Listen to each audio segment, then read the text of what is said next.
एक बार की बात है। रात का समय था और एक युवा यात्री अपने नौकर के साथ पहाड़ी रास्तों से गुजर रहा था।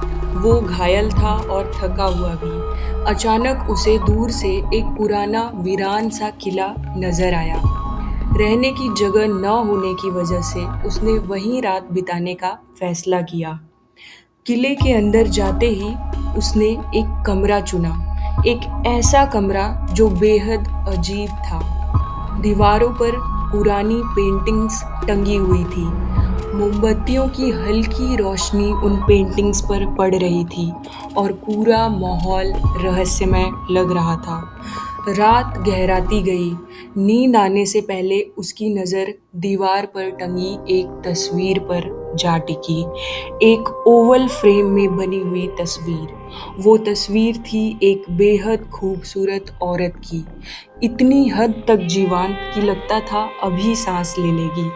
युवक उस चित्र को देखता रह गया, मानो उसमें कोई रहस्य छिपा हो।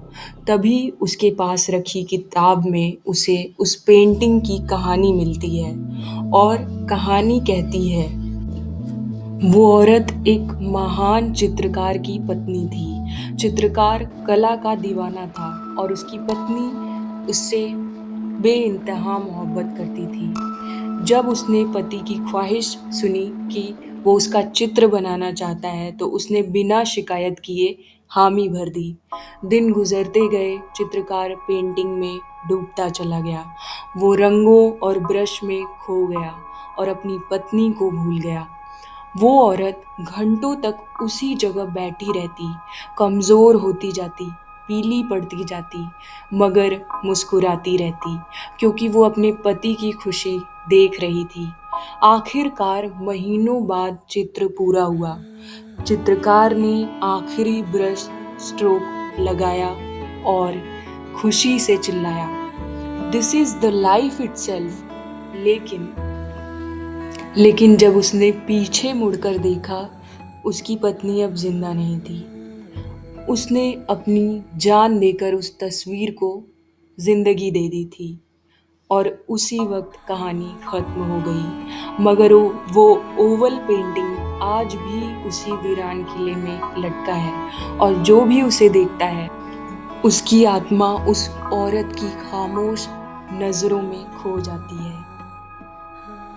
तो इस कहानी में एडगर एलन पो हमें दिखाते हैं कि आर्ट और लाइफ कभी-कभी एक दूसरे के दुश्मन बन जाते हैं।